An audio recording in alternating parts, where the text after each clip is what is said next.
They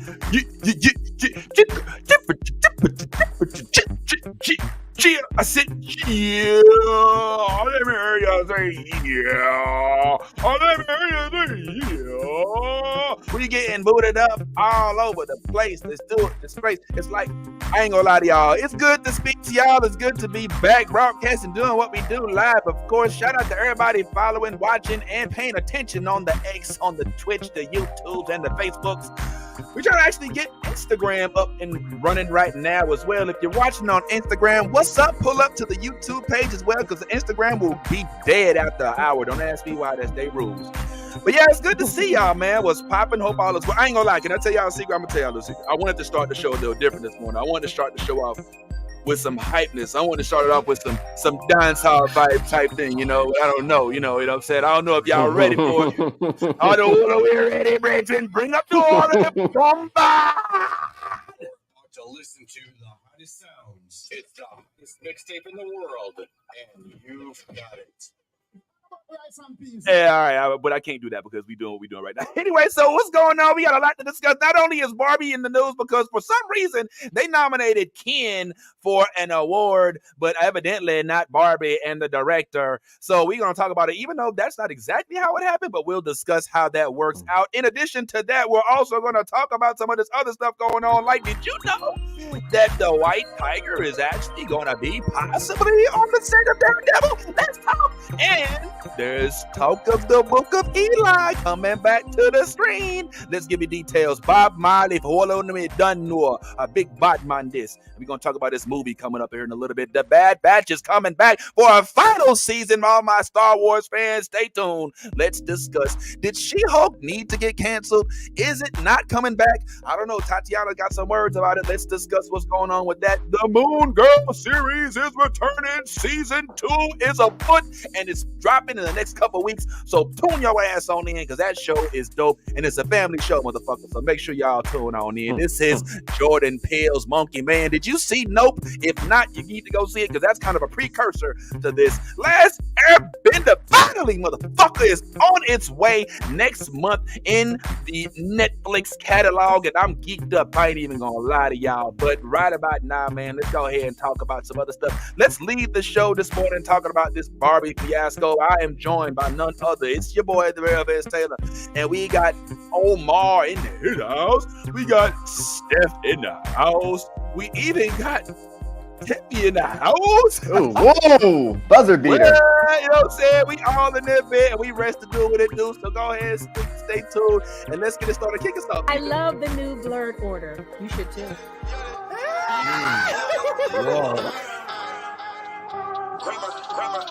Let me get all this 10p Wayne. All the niggas rapping about the same old thing. I've been coming through with the same old gang. Ain't shit changed except 9 got a name. Got it out the mud but we got no stains. Cold ass lizard with a gold ass chain. The girl call me daddy, not my government name. Money on my mind, got them bands on my brain. Let me tell y'all about a nigga I know. That nigga stay clean so he always got hoes. Light skinny bitches like.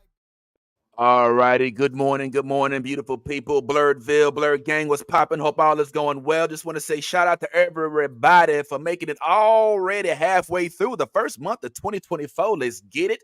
And obviously, I ain't gonna lie, like I love our screen today. It's looking great. If you look on this side, it's like from me to Omar to Steph, it's like a hair growth video. It's like before progression.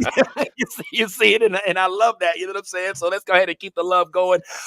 Before we get into the Barb fiasco, because evidently folks is tripping about Barbie being snubbed, quote unquote, and I know we have some thoughts and feelings on that. I just want to ask y'all real quick, man. How y'all doing? What y'all into? How's everything with you? It's cool? You cool? Fam life good? Most importantly, quick question.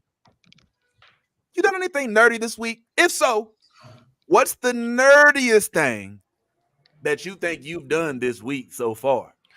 If you don't know, think about it. I think Omar and have some guesses. And I'm also asking that of our comments section. If you in the comments, you on YouTube, Twitch, you on any of our sites, and you're watching live right now, go ahead and comment. We will save the comments and come back at the end of the show, letting you know what we think also is pretty dope. So please let us know, what's the nerdiest thing you've done this week? What's the nerdiest thing? Omar, you and I have talked a little bit about this, man. What about Yeah. you? What do you think is the nerdiest thing you've done this week thus far? It's actually not. I don't think it's been that nerdy of a week for me, unless I just do this shit so often that it's just drawing a blank. What I know, I mean, this is pretty.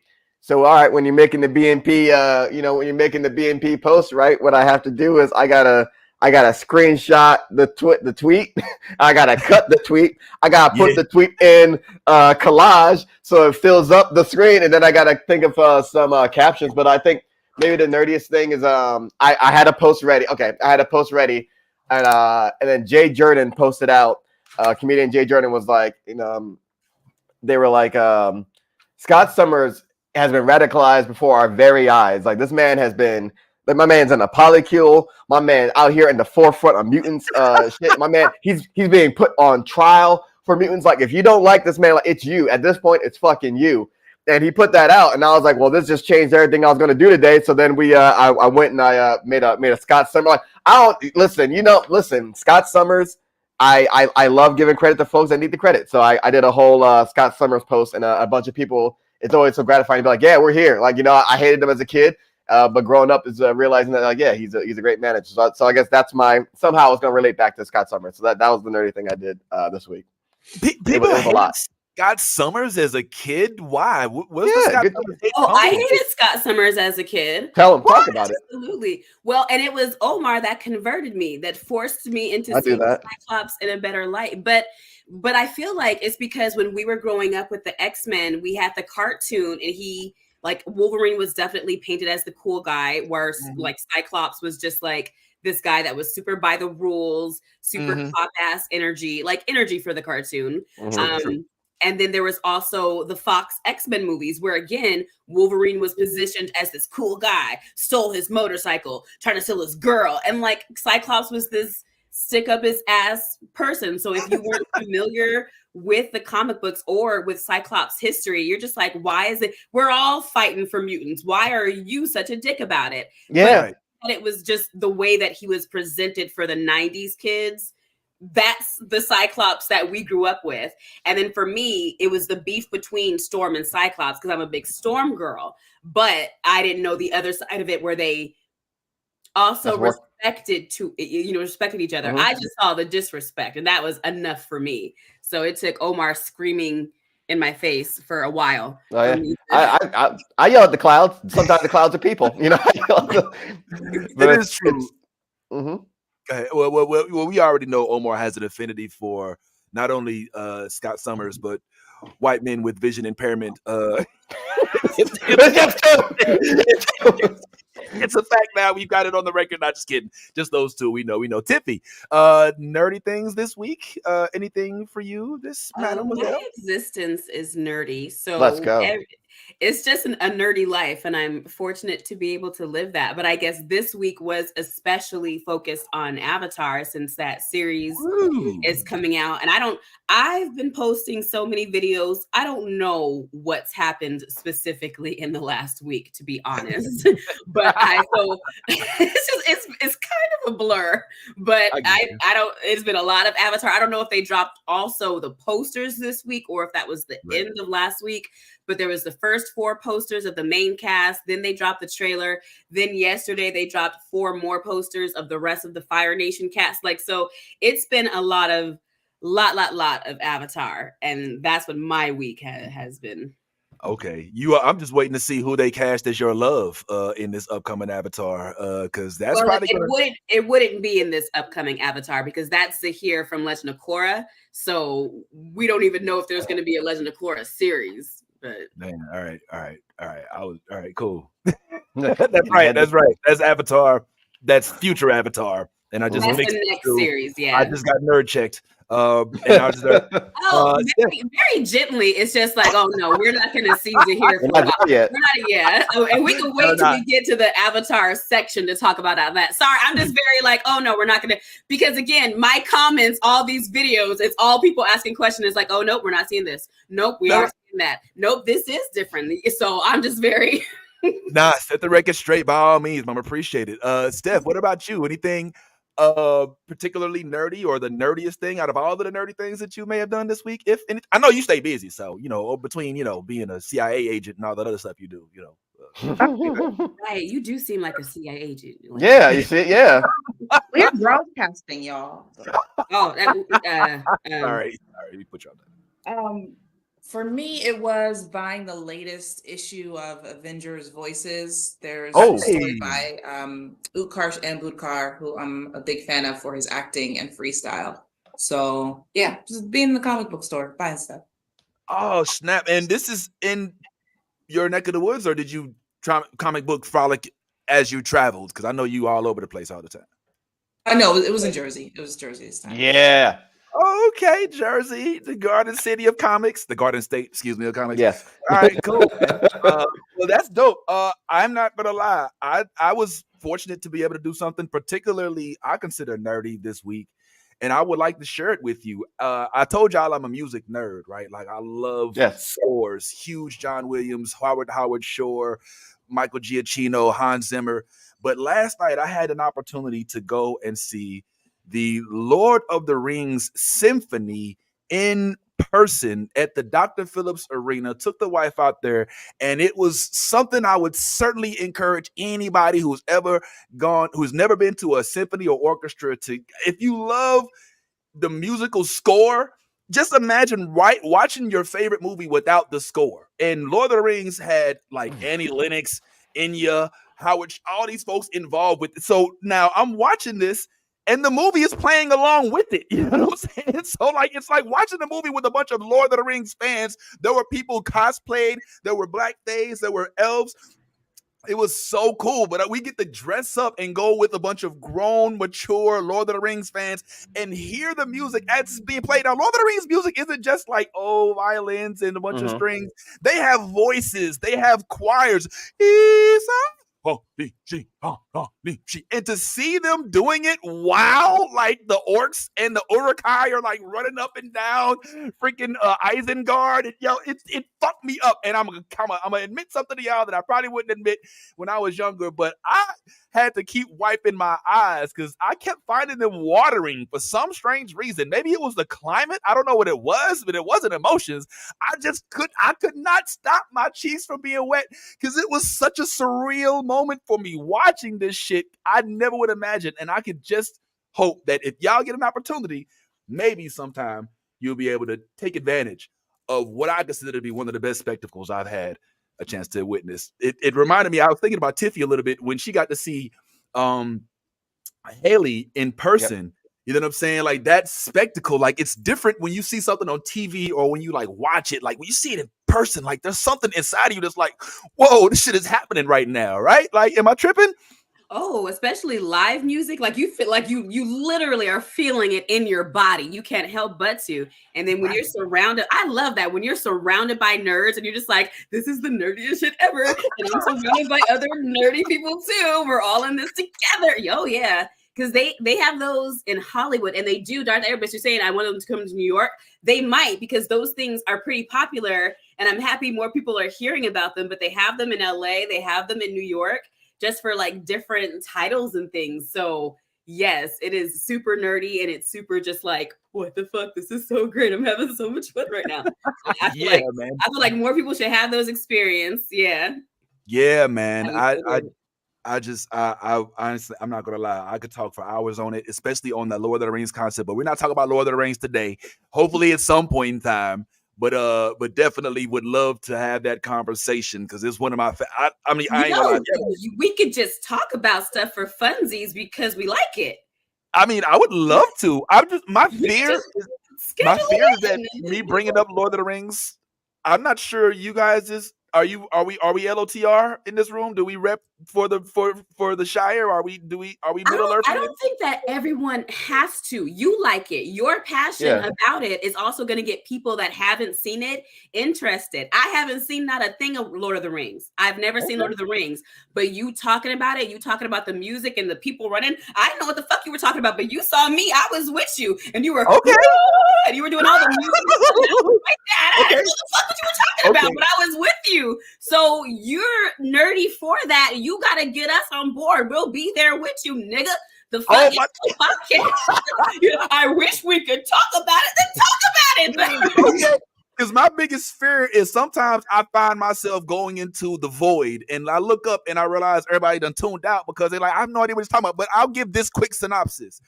This Fellowship of the Ring movie, I'm so glad I got to see it again because it brought back how dope the original movie was to me. And here's why. Like, they filmed all three of these movies at once over in New Zealand. And so the continuity is it's not to be fucked with. You know what I'm saying? Frodo, Sean Bean, who we know as Ned from Game of Thrones, does his fucking thing. Aragorn, he comes in as some Strider. He's got a hood on. Yes, ma'am, please. Is Sean Bean his government name? Yes. Yeah. Yeah, it looks weird too. It looks like Sheen Bean. I want to call him Sean Bong. Yeah, his name in the movie is actually Boromir. And so he's one of the sons of Gondor. Gondor is a land of which men exist. Now you gotta understand, the Lord of the Rings movie exists because of J.R.R. Tolkien writing this book about, the concept of rings being forged to have power, so that folks who don't have power don't have to be usurped by people that do have power, right? You know what I'm saying? But the ring that was made in this movie is so powerful. It's so powerful that just by the concept of having it in your hand, it enhances whatever your power is. So if you're a wizard and you get that ring, then oh shit, watch the world, we gonna fuck shit up. But if you're a hobbit, it just makes you invisible. You know what I'm saying? Like, it doesn't really do a whole bunch. You're like, all right, I'm a hobbit, I'm invisible.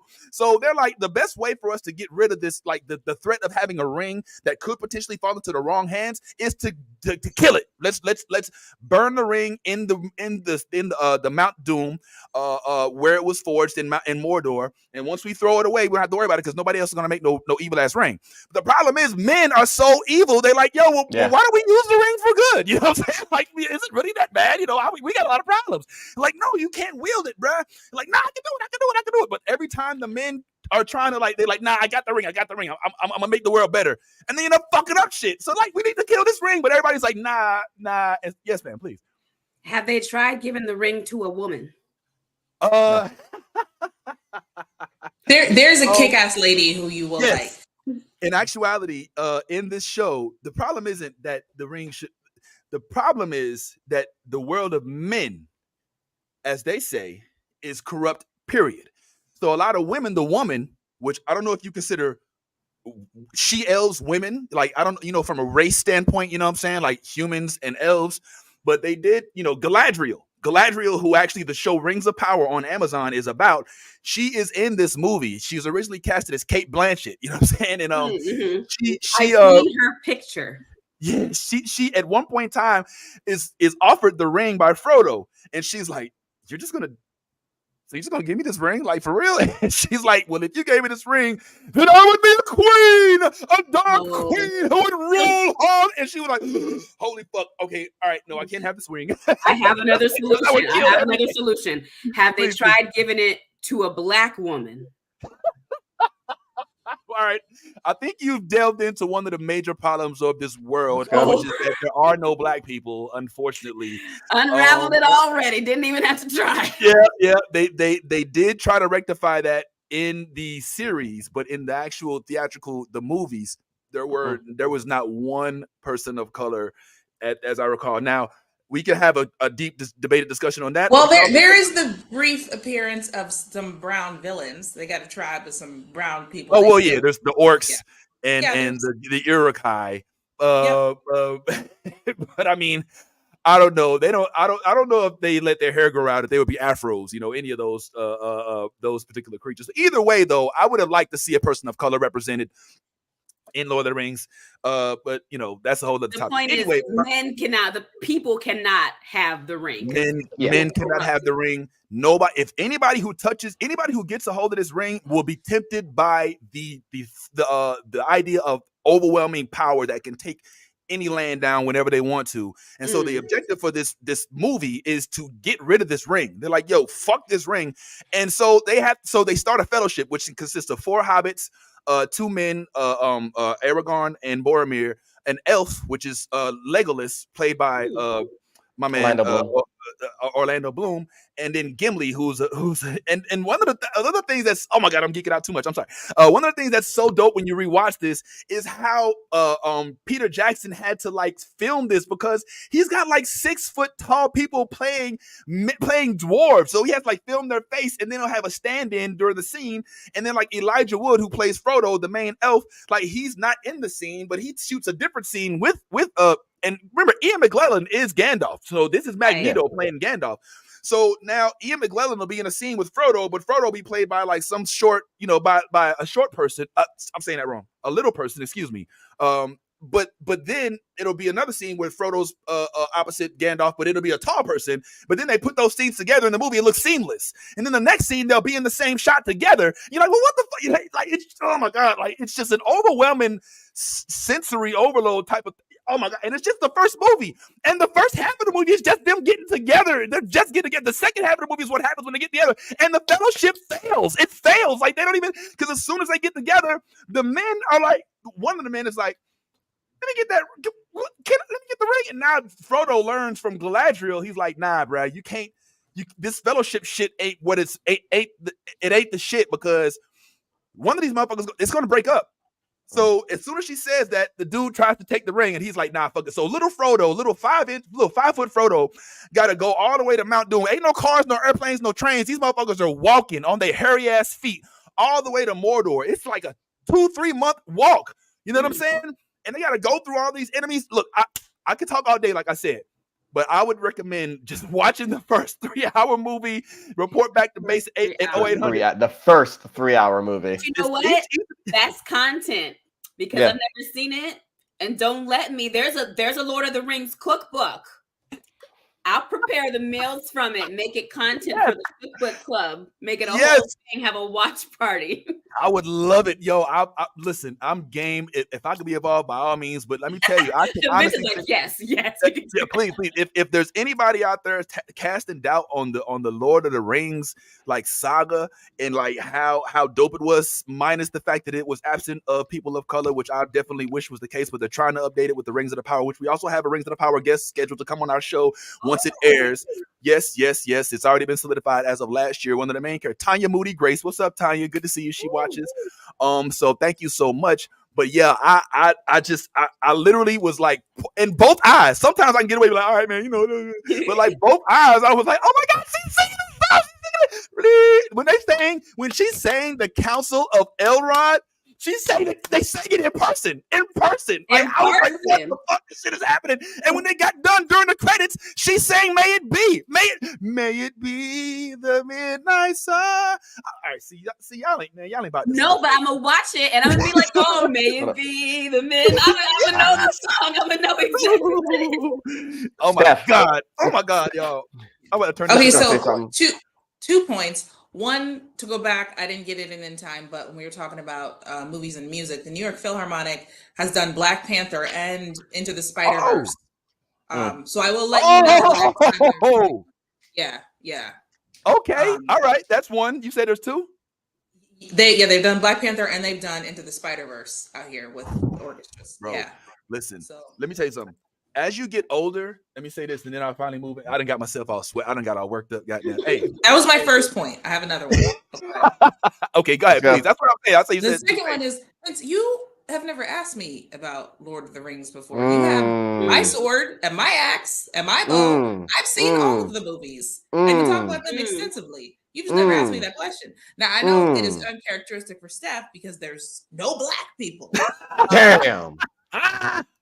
But I do enjoy the Lord of the Rings films. And as we talk about it, I'm thinking, I have my propensity for trash reality television. Speaking of One Ring to Rule Them All, Love is Blind comes back. The transition. And I just feel like there are parallels. So beautiful. I could not have done that. I could not have done that. Love is blind. But if I can get just a couple seconds, Steph, I want to sincerely apologize to you for overlooking you, as I am flawed as a human and even more as a man. I sincerely apologize, and I hope you forgive me at some point in time. Having said that, Lord of the Rings, bruh. Like you love that shit, right? Like, am I not going in? Like isn't it not like one of the most epic things? Like especially like Fellowship. Like what are your feelings of it, real quick? I mean, this wasn't even on our list, but fuck it. Big fan. I have a lot to say about it. I think Frodo was a real bitch going up that mountain. Sam held him down, so shout out to Sam. I feel like the Eagles should have shown up a lot fucking earlier. Gandalf is a G. I mean, I'm not attracted to Orlando Bloom, but I am very attracted to Legolas. It's confusing.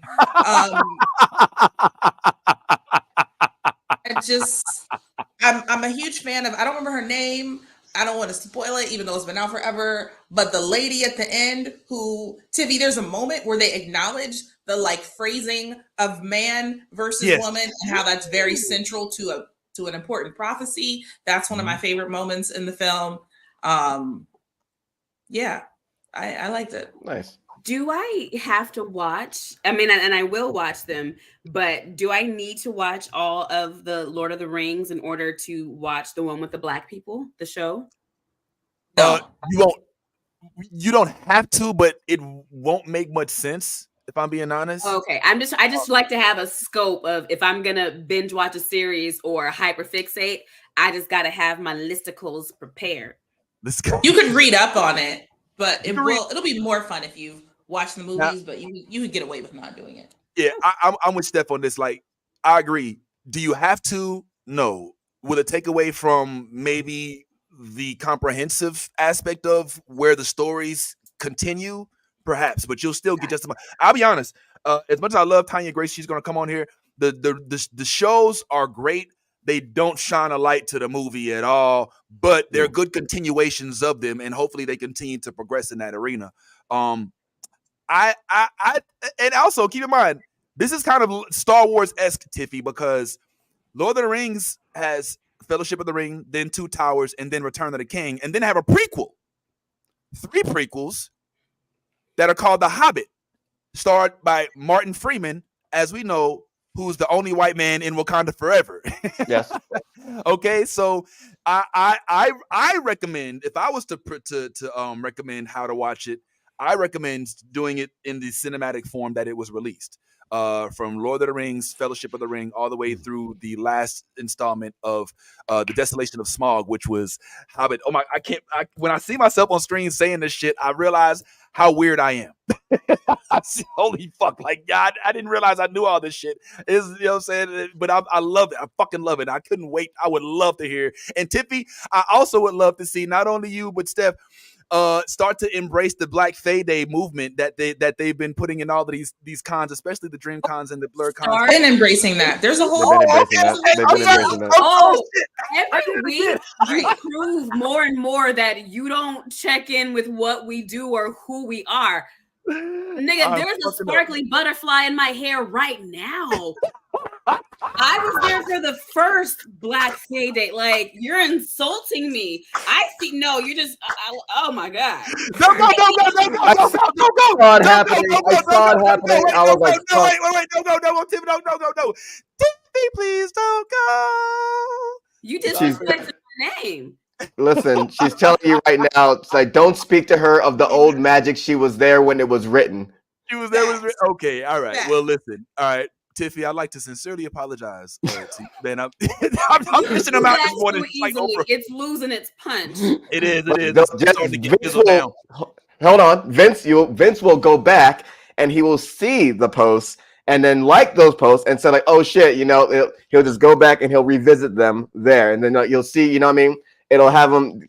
He'll see the old magic. He'll see where it was written. There and then bring the old magic back. Have I not done them in so long that I must?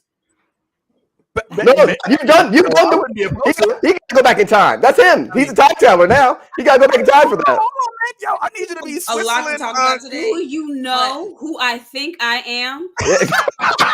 That's my favorite. All right.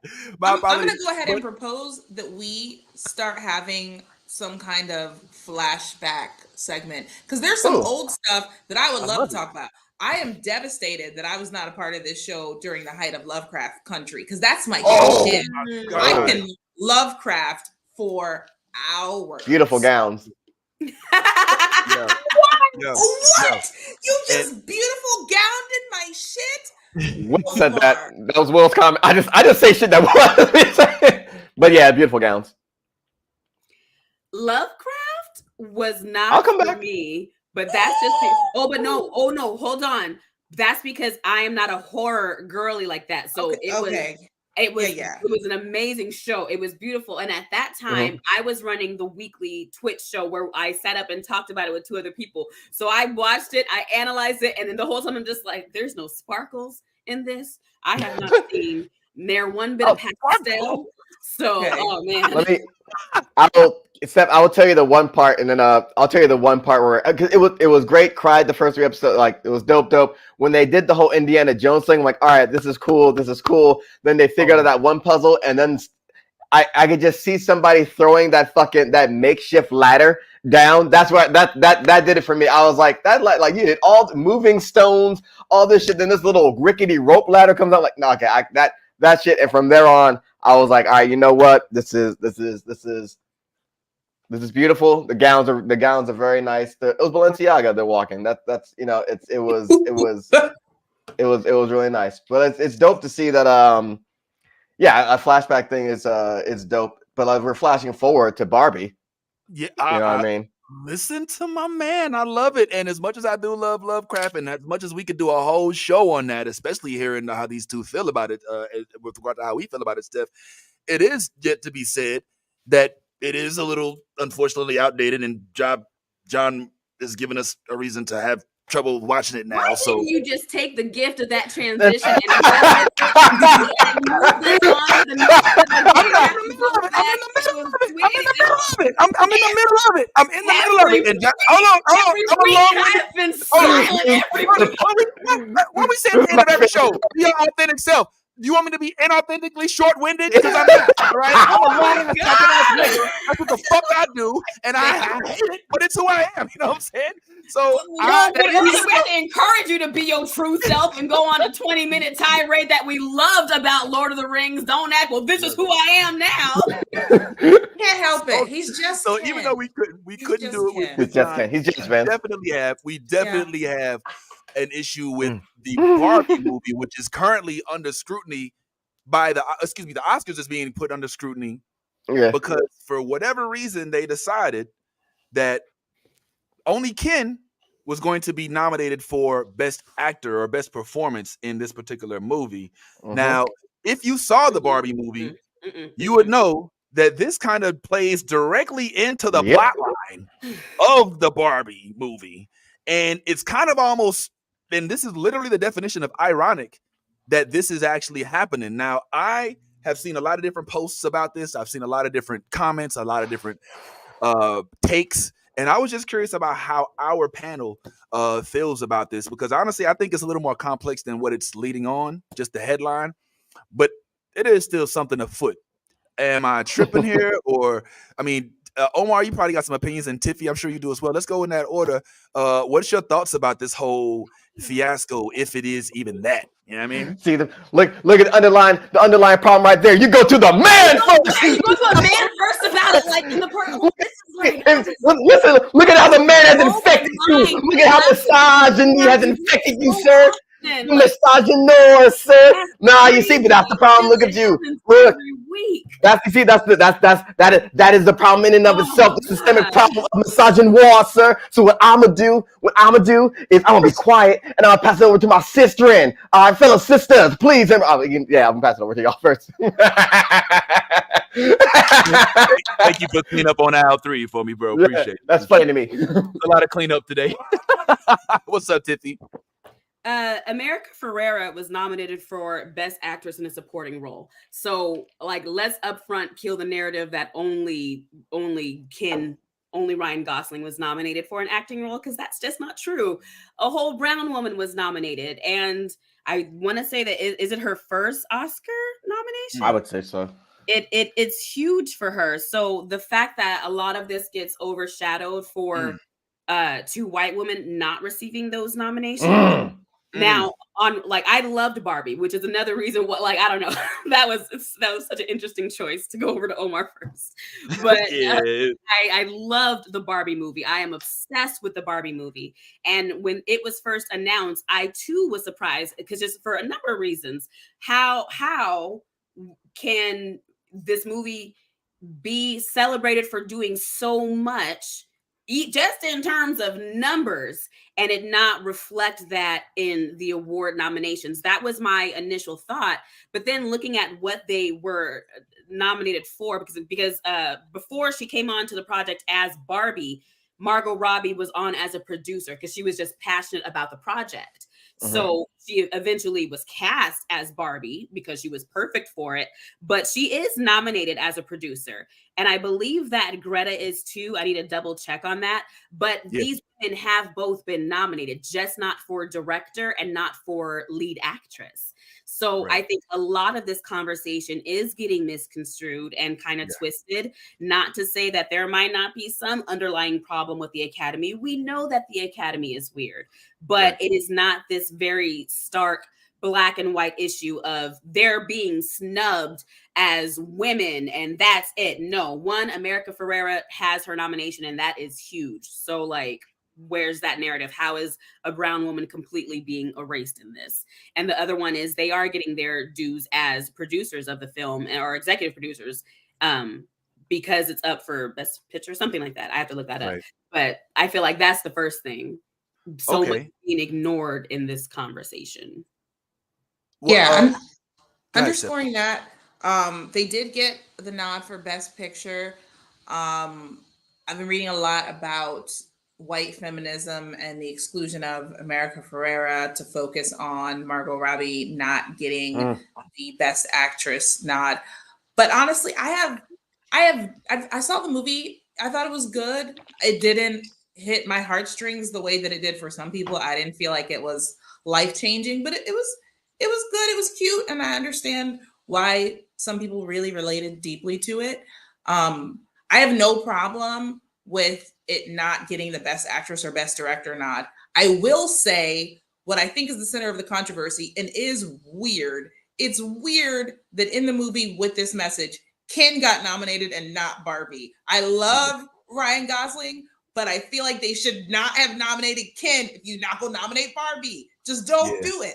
They would have been just fine had Barbie just gotten best picture and best supporting actress. I think it would have been no controversy. But to nominate Ken and not Barbie, that was like, yeah, y'all know what you did. Y'all knew how the world was going to react to that. I also feel like part of Barbie's message is that the world just does not care. Like, I feel like they're fully aware and they just don't give a fuck. It's the same thing as I'm Just Ken winning the Critics' Choice Award and over, the What Was I Made For by Billie Eilish, which is the heartfelt, beautiful theme of that movie. I think the memes are hilarious, like of Ryan Gosling's face when they announced him winning, like when he was just like, and they were like, this is the face of a man that just realized he was going to have to perform this song at the Oscars. And people are understandably like, man, what is this going to be like? And I'm like, I want to see it. I know. You agree. I want to see this live at the Oscars.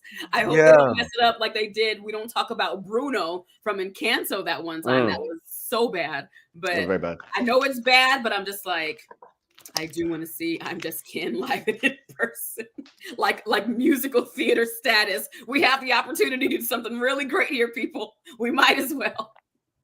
What happened with Bruno? Just real quick. I just want to think of performance. It just was it could have been a really great performance because they were up for best song at the Oscars. And so they performed and they gave Meg Thee Stallion a very random verse, which was fine. But the other issue with Encanto is that it didn't have a lot of singers in it. It had a lot of actors that could carry a note. So then when you ask those same people to now sing live, a lot of them literally could not carry that. So they had to take parts from this very well-known popular song, give them to other people. They had random artists up there and it just was very messy and not very good. Meanwhile, the two singers in the Encanto cast, they were doing their hardest to try to carry, but there's only so much that they could have done. So it was just bad all over the place. A really great song when it came time to do it live was just really bad. Damn. Omar, I was curious about your opinion, but fuck your opinion. Yeah. Now you got it. Now you got it. Yes. Yes. We could give a shit. Now just let me ask the ladies this. I tend to agree with Steph that perhaps no nomination may have been better than nominating just Ken if it comes for best performance. But how do you rate Ryan Gosling's clap back at this? So he did, after getting the nomination, have words for the Academy, and he says, and I quote, "I'm extremely honored to be nominated by my colleagues along such remarkable artists in a year, so many great films, and I never thought I'd be saying this, but I'm incredibly honored and proud that is for portraying a plastic doll named Ken, but there's no Ken without Barbie, and there's no Barbie movie without Greta Gerwig and Margot Robbie, the two people most responsible for this history-making, globally celebrated film, and no recognition would be possible for any of them in the talent. To say that I'm disappointed that they are not nominated in their respective categories would be an understatement. Is this a way for him to kind of save face? Or is this a genuine, because I mean, based on what I'm hearing, it's not just the two young ladies, Margot and the director Greta. They did get nominated for some stuff, just not for their performance, not for the performance, and that's kind of what one of the elements of this is. So is this the right move? Should he rescind his nomination? Tiffy Hospital. Oh, Steph, what say you? He doesn't need to do all that. I thought his statement was very genuine and very appropriate. I absolutely don't think he needs to be like, fuck this Oscar nod. Right. But I definitely appreciate him saying something. I think it was important, and I think he balanced both very well. I mean, we have to remember he got nominated for Best Supporting, and a woman was also nominated for Best Supporting. There wasn't a leading male actor. They just didn't get a leading nod. It just looks real bad because it's Ken and Barbie, but it's not, it's not as if Wakanda Forever got a nomination where Martin Freeman was the only nominee and they ignored the rest of the cast. Like, I would set fire to the rain if they tried some shit like that. So I understand why people are upset, but also Barbie got no leading person nods. So it looks bad, but I also think there's multiple sides to the controversy. Yeah. Tiffy, what say you, Tiffy? Oh, I think that, I mean, I don't know Ryan personally, but I feel like his statement was authentic. If anything, it was smart to say something like that. He was the perfect person to point that out, and it was good that he did. Whether or not it was authentic, only he knows. It seemed authentic to me, but okay. Good stuff. Okay. Ultimately, I mean, is this going to overshadow the entire Oscars process, or is at some point in time, people going to start realizing that perhaps it's not the way that it's being headlined? I do think it's fucked up, but they were nominated for 8 different, Oscars, and it wasn't just a snub of the movie itself. It's kind of more of a snub, I feel like, of Margot Robbie, but the director will probably win some awards, right? She's been nominated for some things, and if I'm not mistaken, there were actually 8 nominations, and some of them include Best Picture, some of them include Best Adaptation, costume, so hopefully there's some stuff there for it, and Barbie was a monumental movie. I mean, it made a lot of money in the year we were coming out of pandemic, so I guess I hope that it does well. They got through Oscars so white with barely a slap on the wrist. Racism and misogyny are not going to be defeated by an online protest today. The Oscars is going to be just fine. Yeah, agreed. And yeah, man, that's a lot of movies. Go ahead, please. What, sir? Since you mentioned something that was so white, since we've all seen Book of Clarence, I'm like, can we talk about that being really black right now for a little bit? Because since we've all seen it, and we can do like spoilers now, like, fuck yeah. So what you think about Bible so black? That hashtag Bible so black. Steph, you got a chance to see it finally, so that means everybody on this screen has seen it. What are your thoughts of the movie that we love? Take us home. Give it all blood raw. Loved it. I sat there and sobbed in that theater, and I was not ready. I was not honest. it took me a while. Like I sat in my car for a good half hour afterwards just thinking about it. And it took me a long time to figure out why a movie that is classified as an adventure comedy hit me so fucking hard. And I realized it is because I was raised in the Christian church. I identify as a Christian. I worked in ministry for 6 years. But I grew up on white Jesus. Like I know logically that Jesus was not white, but growing up and worshiping and being in church, all the images I saw were of a white Jesus. And the churches I went to, you know, were different levels of multicultural. I've visited Black churches, but Christianity for me has always felt racially like a place that I am visiting. And this was the first time that I ever saw a real Black Jesus and Black apostles, and just like seeing these people and these stories that have, you know, been venerated and held up as the standard to live up to for my entire life as Black people, but like everything in a completely different context for me, and realize how much of my sense of self and self-esteem has been fucked up by believing in white Jesus for so long. Some of it even subconsciously, just associating faith and worship. Like I really spent a lot of thinking like, what if God is Black? Holy shit, that changes everything. Like I get it, God transcends race. But when I kind of subscribe a little bit of race to God, as I sometimes in my head, like, he feels a little white. He does, not gonna lie. Just to think like, holy fuck, what if God is a Black person? Like, blew my whole mind and made me think about every interaction we've ever had differently. And I'm still, it rocked my world. It rocked my world. Yeah. Well, Clarence. Omar, you agree?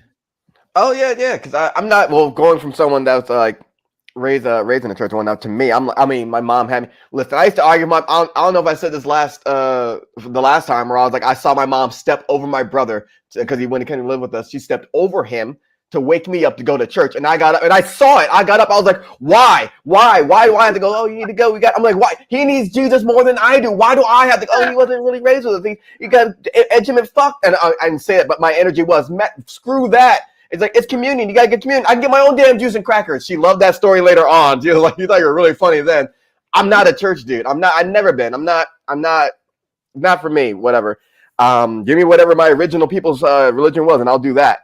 But seeing this, man, and we're like going in with that scope, and then seeing this, like, I'm Clarence, man. I'm like that. Yeah, this dude, I can believe something more powerful than me exists. But okay, like, all right, this is happening. But like, he represents that, maybe to like an arrogant degree. But then to see like me getting to see that on, you see yourself represented that way on stage, where you're like on religion, and like the people, how they use it to their own benefits or be holier than thou.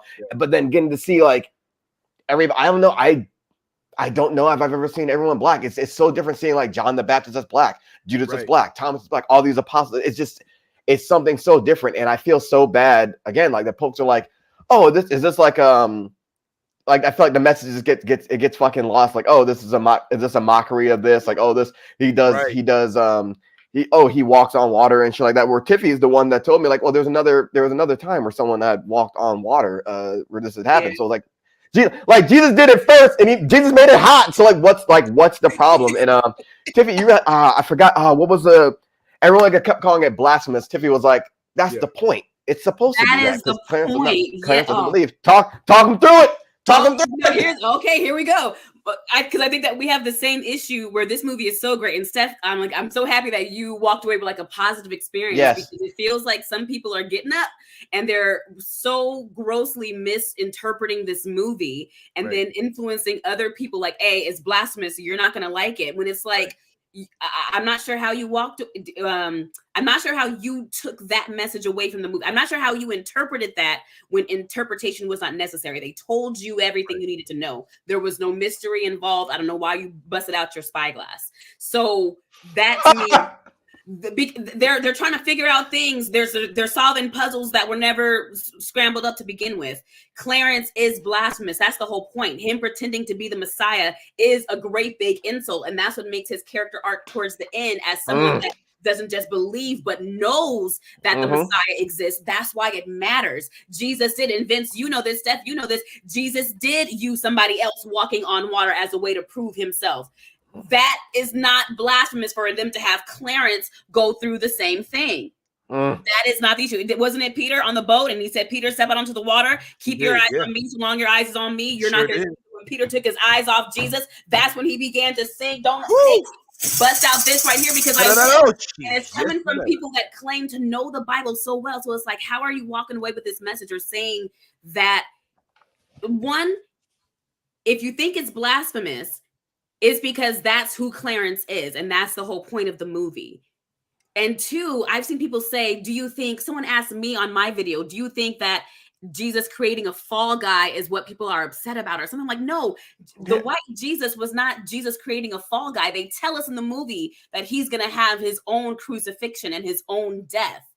Jesus was not the only person that was crucified, even in the Bible. Yes. That's how they were killing folks. That was a terrible, terrible way to die. Your arms stretched out like this. It's your lungs that collapse. Yep. I know, because I did Corpus Christi and I had to do a whole monologue as James the Less, who was the person that built the cross. He designed that way of killing people. It was a thing. So I'm just frustrated that people, and I think they're so wrapped up in Christianity, which was another message in the film, which was how we got Thomas's whole arc, Clarence's twin brother. You are so wrapped up in the divinity of Christ that you've forgotten the humanity. You're so wrapped up in looking for a problem with this movie that you are missing the message entirely. Yep.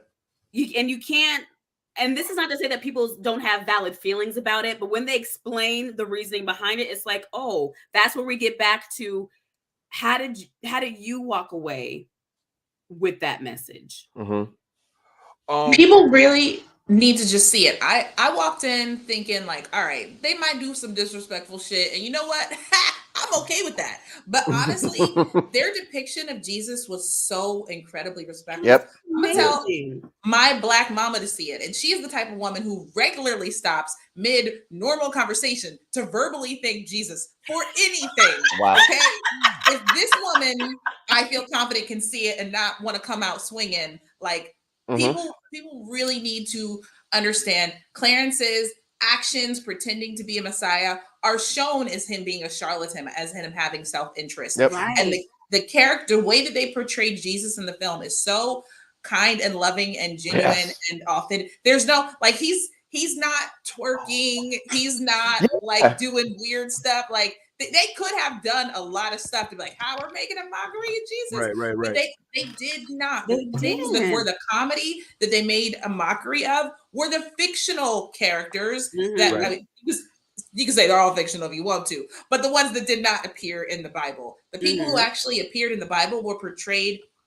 very, very respectfully. And the folks who are saying that like it's sacrilegious, whatever, just haven't seen. If we're gonna say it's sacrilegious to portray an unrealistic depiction of the Bible, then every film that's been done so far is sacrilegious, because they've all been white people, and these folks are not white. So the Passion of the Christ is sacrilegious because Jesus didn't look like Mel fucking Gibson, like not even a little bit. I think that, first of all, y'all already know I love this movie. After seeing it, it first gripped me the same way it did with you, just seeing an all-black cast, because oftentimes as Black people, especially those of us that were raised in religious backgrounds, we did see those images at our church. We saw white Jesus. We saw that picture of him. This exact picture, if I may say, if I could be, just straight candid about it, this exact picture we would see, but with a bunch of white faces on it. Oh shoot, where did it go? Here it is. With a bunch of white faces on it, be Jesus in the middle and everybody, I'm saying, the man in the back. Yeah. So to see the cast, like, just redefining the definition of biblical images. All right, let's go through them one by one. I mean, look, we got old boy from Stranger Things. This dude was in there doing his thing, and I mean, look, you know what I'm saying? He probably wouldn't, looking at him as one of the disciples. If you weren't, you probably was wrong. Look, the fact that they had better than this. Excuse me, Mary who actually birthed Jesus, and that scene that they had with him that was a very funny scene. So for real, so you had, you was a virgin. Every time. And then he came over Joseph, and it was Clarence's very subtle look of, because it was just enough. But that's how it is in the Bible, and that's how I be feeling when I look at it. Like, why did they word it this way? Look, and the funny thing is, like, people are very accustomed to what they grew up to as being the way it should be. You know, like a lot of people think that Jesus talked like Shakespeare, and he did not. You know, he did not. Thou shalt. He didn't talk like that. Jesus spoke Aramaic, as a matter of fact. So there was no thou shalt, nigga. That's European influence. So by just by saying that this is sacrilege. Now, I will say this. I wanted to tell my minister, father, and mother to see the movie as well. But there's some drug usage pretty consistently. There is, but the characters, like Steph pointed out, it's not the characters from the Bible. They didn't take these characters from the Bible or people from the Bible and twist them. It is these fictional characters who we have established are not, not good or bad. They're not bad, but they're not living the straight and narrow. Right. Yeah. And we are seeing. Do you think that they would still have an issue with it? Well, I think that it would take away for them, being the straight-laced conservatives that they are, the point of the movie. It would dilute it for certain-minded individuals. You know what I'm saying? Like, well, why they gotta have it doing it? You know what I'm saying, with weed smoking all that? It's like, man, look, bro, you think people ain't smoke weed? Look, they say that weed was found on the grave of King Solomon. You know what I'm saying? Like, so let's just admit the possibility that it could exist. And also, one of the other things that goes undersaid, I think one of the best things, honestly, one of the many best things about this movie that goes underreported is the depiction of Roman rule, right? The depiction of a white hierarchy that exists to oppress a people that are occupying their own land. Rome is in Italy. It is, you know what I'm saying? It's not in the Middle East. So for them to be occupying this area, and I loved how they made Pontius Pilate, we know as Professor X, into this dude who kind of like he acts the way they did in the Bible. He's like, man, who you? Oh, fuck! I'm so glad I remember this. Now, we talk about the fictional characters, but some of these characters weren't fictional. And one of the most important, honestly, was the one that was played by Omar Sy. Omar Sy played the role of Barabbas. Now, y'all know who Barabbas is? Let me not quiz you. But Barabbas, when it came time to decide what was going to be the fate of Jesus, all right, are we going to hang this dude? Pontius Pilate was the one who ultimately had to make the decision. He's like, let's just call him the mayor of this section of town in Jerusalem. And he's like, in terms of representing Rome. And so Pontius, according to the scripture, now, hey, look, go ahead in the comment section, fact check me if you want to, but I know I was raised. He goes out and there's a mob. It's like it's a mob of people that are also saying that this Jesus dude, we can't fuck with him because he out here fucking us up. You know what I'm saying? Like, we fuck with the Pharisees and everybody that has knowledge. This dude just came in here trashing the temple and started whipping people. You know what I'm saying? Because he saw people selling stuff in it. So Pontius is like, yo, what y'all want me to do with this dude? I don't see what he did. What's the big deal? They're like, nah, fuck him, man. Well, look, stone him, crucify him. They're like, all right, look, I'll give y'all a choice. Either I can release Barabbas, all right, or we can keep Barabbas and he'll get crucified and then we'll just let Jesus go, or I will let Barabbas go and then we'll go ahead and take Jesus into custody. And the crowd started screaming out, free Barabbas. Now, Barabbas was played by Omar Sy, and he was one of the troupe that Clarence was rolling with. So I thought it was genius to insert an actual character who, according to biblical scripture, did indeed exist and had an impact on the crucifixion of Jesus, and have him actually have a prominent role in this movie. I thought that was particularly, and now I want to ask y'all about the depiction of Mary Magdalene, because that honestly was one of my favorite scenes. Yes. All right. I have read the scripture of the parable of the young lady who gets stoned, who they want to stone so many times in my life. And for those unfamiliar, it's when a young lady who evidently has done some what they call salacious stuff. Maybe she had sex with somebody who was married. Who knows? Or maybe she just was having sex and wasn't married. You know, those things that get you stoned. And Jesus is walking around. He sees that there's a bunch of people about to stone this lady, and he's like, "Yo, what the hell is y'all doing?" He's sitting there drawing into the in the sand. They say, "Yo, Jesus, yo, we should stone this lady." And he was like, "Well, why y'all stoning her? Because she sinned." "Well, yeah, stone her. She sinned." He's like, "All right, well, cool. Well, whoever sinned first, whoever has never sinned before, you throw the first stone." And everybody's like, "Oh, all right, well, you got us." I never thought of it as a supernatural. Like, I love that the fiction element. It wasn't just, yo, don't stone that lady. It was like, peace, be still type. You know what I'm saying? They made Jesus a superhero. He's a superhero with superpowers, which, in an extent, some people could call the Bible a comic book version, you know what I'm saying, without the graphics. And I love that element. Omar, did that also hit you the way it hit me, bro? Well, hold on. Steph was going to say something to that first, and I'll go to her. Steph, I was yeah. Real quick on the last point, I was just going to say, for folks who have a problem with like, oh, they're smoking weed in the movie, it is the story arc of Clarence and Zeke, two folks who are clearly, they're drug users, they're liars, they're scammers, clearly sinners, coming to have a genuine relationship with and respect for Jesus. Isn't that what the whole Bible and the whole thing is about? Yep. Right. Yep. Isn't that what we're all supposed to be here for if you are a Jesus believer? So first of all, that's the whole arc of the movie. But I loved Mary Magdalene also. Can I spoil lightly?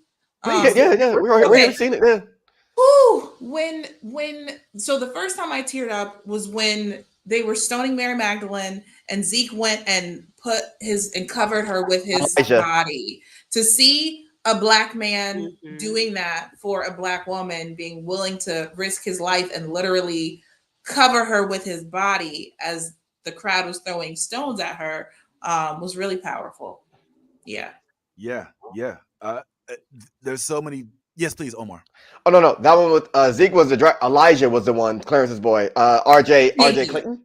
Yeah. Because I talked with Tiffy about this as well. Because I don't know, I know someone gets stoned in the Bible. I didn't know if it was Mary. I like that they put her in that. Then I did wonder. I was like, was that like taking away from her story to have him like come in there like, oh, insulting a man, but then like the realization was, no, that's what you would want. He saw, and I'm like, you don't know how cool they are with each other in the beginning, because like, all right, they're racing with each other, are they rivals and whatnot? But that it's Elijah who wasn't really like, maybe not have that big connection with her like Clarence did, but like he sees her, drops everything, immediately goes up to her, confronts the crowd, and then he whether he knew it or not, he was going to die right there with her. And it was so dope, like seeing him like, all right, try to change the crowd, and then like Jesus come in to save that. I'm like, that was the big thing for me. Like that was like the huge, like, oh shit, like, and this is exactly what you would want to see as well. My friend, this person I know is in trouble, fuck our relation, whatever. Like, yeah, we got screwed over in this race. I'm going to help them. And it was so beautiful. And also made a little heartbreaking when he goes back to Clarence. It's like, I saw him. I saw the shit happen. What? Yeah. He stopped stones in midair. And Clarence still doesn't believe him. Like, I'm your best friend. Why would I lie? And so like we see like not how arrogant, but like how far in like disbelief Clarence is. But like I can't see it. I can't believe it until I see it. So I really like I really loved it. And the depiction of Mary too. Like, it was dope seeing her just being out there being like, yeah, I race horses. That's what the fuck I do. And when I think of Mary Magdalene, I don't think of that. Everyone says, oh, she was a whore. That's it. Like, I'm like, I don't think of like what else was she doing? I'm like, oh, that shit, they gave her something else. And which also ties into the scene with with Judas and like how they made the explanation of his betrayal, the reveal of his betrayal, where it's like, all right, whoever is betrayed, like everyone's frozen. He's like, the person that betrayed me will dip their bread in Mary's gravy. And then just seeing him struggle, he's like, I don't like Mary. It was like Mary's gravy. She used garlic. And then when he dipped it, it's like, oh, actually, it really accentuates the flavors. But like they took something so serious as like the betrayal, like this dude betraying Jesus, and they found a comedic moment in it. And then right back into the seriousness of it, where he's confronting himself. And he's like, yo, your mind and your heart. I was like, is Jesus compelling him to do this? But like, no, I'm not. I said it, but like, you want to reveal, you want that like catharsis of like the revealing. Yeah, I did it. Like, because your mind and your heart are at trouble with each other, and to see that monologue between them two, they didn't have to give Judas that. It could have just been like, oh, he betrays them, we jump him, whatever. Like, nah, like the reasons behind the action, and we see that. And I've never seen that. Like, I don't really think of why he did it. I thought he just did it for money. Like, oh, here's what the issue was. I'm like, oh shit, like, I'm like, yo, this shit make the Bible seem lit now. Like, okay, this shit seems interesting. Yes, like absolutely. That's another thing I wanted to say. They made Jesus very cool. Like he was chill. Like the crowd is about to kill Mary Magdalene. Elijah goes to cover her with his body, and Jesus walks up and is just like, "Hey, we're not finna do that. Let me see her stop these stones real quick. Okay, y'all are gonna kill her because she's a sinner. Like, are y'all sinners too? Right, you are, and you two need to work on your marriage. Mary, that was messed up. Come on, like, no more. Like, let's do better. But just like, come with me. We're gonna take care of you. I'm like, oh, like that's Jesus. Okay, like I can rock with that. Like that's cool. I can get on board with that.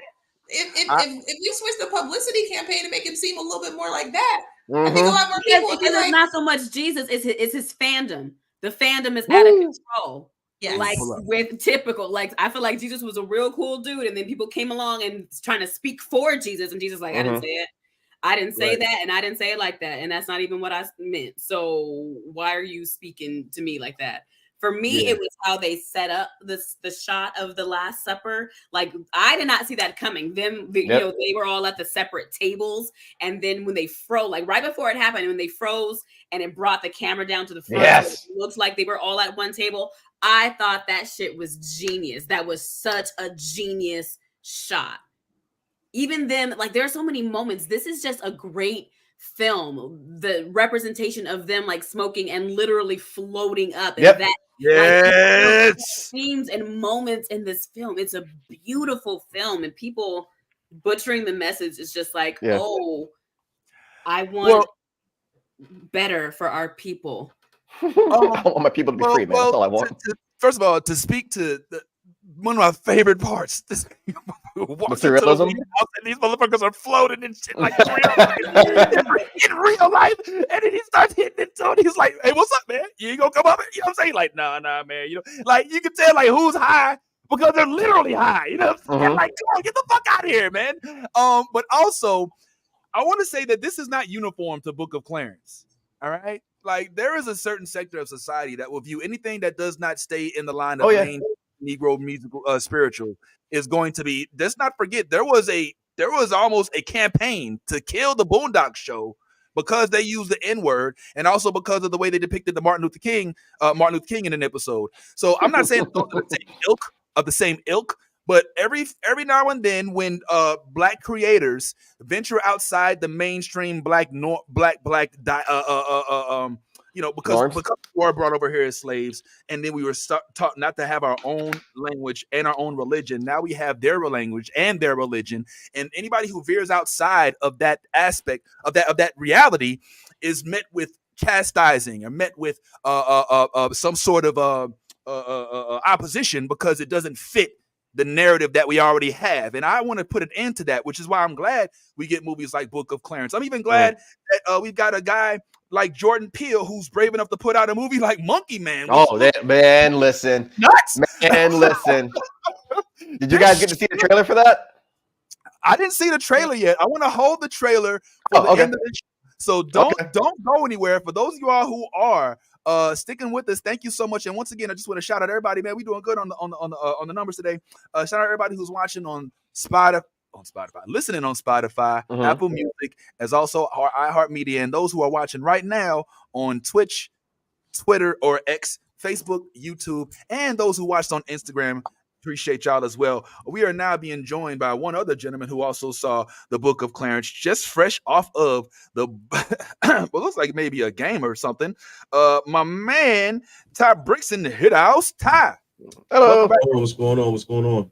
Nice shades, bro. Yeah, I've never seen you wear those prescription. Wait, are they prescription? Nah. Actually, nah. I'll let rock that. You look good, glasses on. Okay. Okay, anyway. Well, bro, we was just about to veer into another subject, but you came in at a good time. We was talking about, and with spoilers, what's going on with the Book of Clarence. Our homie Steph has given it a resounding review, as has everybody else on the panel. What say you, my friend? We know you loved it because you already said it last week. But now, specifically, is there something that stuck out? Anything that? Oh, it's a classic.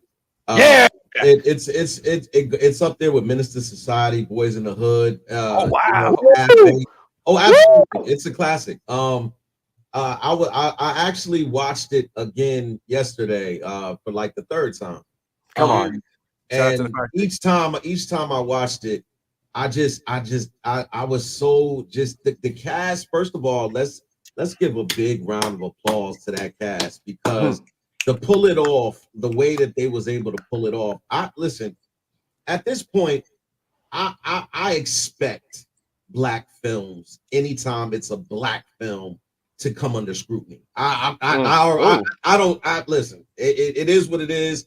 I expect it, and in this case, I receive it, and then I discard it. Whatever, you know what I'm saying? Like I get it, but then I don't. So it's like whatever. But this, shout out to James. What's his name? James Samuel, the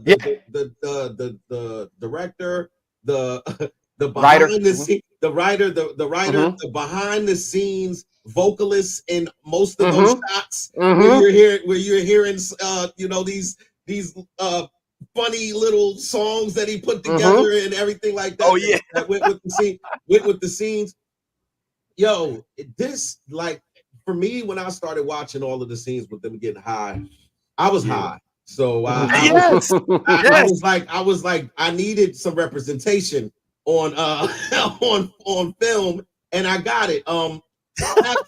Half Baked is one of my favorite all-time films to get high to, and also it is one of those films that just, if you're just chilling and you just want something to laugh at, everything. If you didn't take this so seriously, it is a knee-jerker. It is a knee-jerk. Like, it was so funny.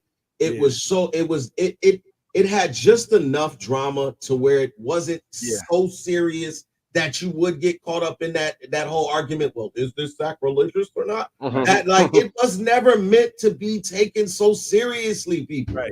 This is a comedy with drama. You know what I mean? Like, come on, we gotta come on, people. Like this, but yes, this was a great film, hands down. I would like to see it get some awards, because I want to see more films like this. Oh wow, awards! That's a good idea. I mean, is it too early to decide? I mean, because this gives me cult following vibes, right? This gives me Friday. You know what I'm saying? Yeah. Don't be a menace. Like, it gives me like, this is gonna be here. I'm gonna show my grandkid. You know, like. And the bringing the weed into it, if I could just speak to it, it just takes it to another level, because now you're not, it's no longer a mainstream Christian movie just about this storyline. Now you got stoners in the movie theater about in a movie where Jesus is one of the main characters. You know what I'm saying? And I think that's by design. I love that, the mixing of those cultures, Christianity and cannabis. Let's do it all day. Are there any critiques? Is there anything the movie could have done better, or was it just that good? Everybody loved it. I like that as is. I like that as is. What about Benedict Cumberbatch's depiction of this white Jesus? How do we feel about the interjection of that in this movie? I thought it was spot on. What say you, Ty?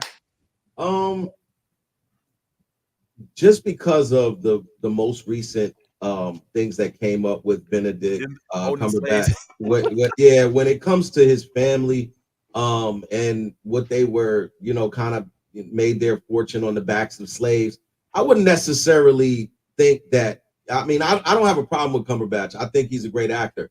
I wouldn't have necessarily put him in blackface, and you could say it's dust or whatever, but on any other platform, white person wearing dark makeup has never been a good look. And that would probably be my only critique, is just because of the past that that he was dealing with, because I don't think he paid any of those people that was asking for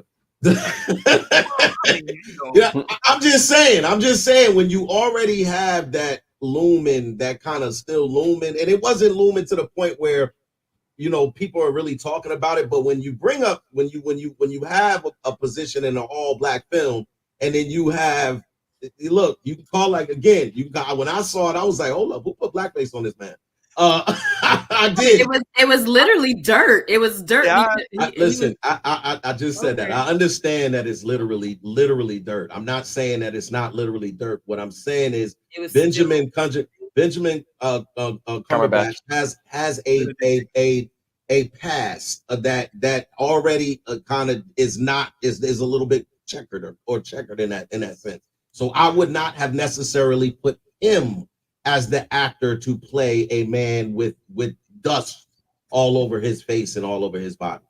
That's a fascinating critique. I definitely I mean, I do think there's a distinction between blackface and what we saw, but at the same time, I don't know. There's a we're conflating these incidents, but he does have a weird checkered past that we talked about before. But I don't know. That is a critique, I suppose. I guess the only critique I had, which isn't like a bad thing, but it's something that I noticed, is that did anybody notice that in the movie toward the latter half of it, around the I would say probably the last 30 minutes or so, it took a turn from comedy to really driving that message home, which isn't, I'm not saying it's a bad thing. I noticed it. And we started to actually be more into the rehabilitation of Clarence. And it started to become more of a plot where we're hoping for a positive outcome as opposed to us just giggling and laughing about a silly movie. Mm-hmm. Did that take a turn, or was it just me that noticed that it was that, or am I overlooking something that didn't exist? No, the turn happened. The turn happened, and I love that shit. I love it. You can, I'll make you laugh, and I'll make you fucking cry your fucking face off. I love a turn like that when it's well done. That shit was well done, excellently written. I loved it. That's what makes it okay. It's not even just like a comedy. Like that's what makes a comedy stand out. And yeah, it was just fucking beautiful. Beautiful. Okay, well, before we move on to another movie that I really, well, another project I think that we're really excited about. What would we say is, because I've heard a couple of us comment on this, what was the message?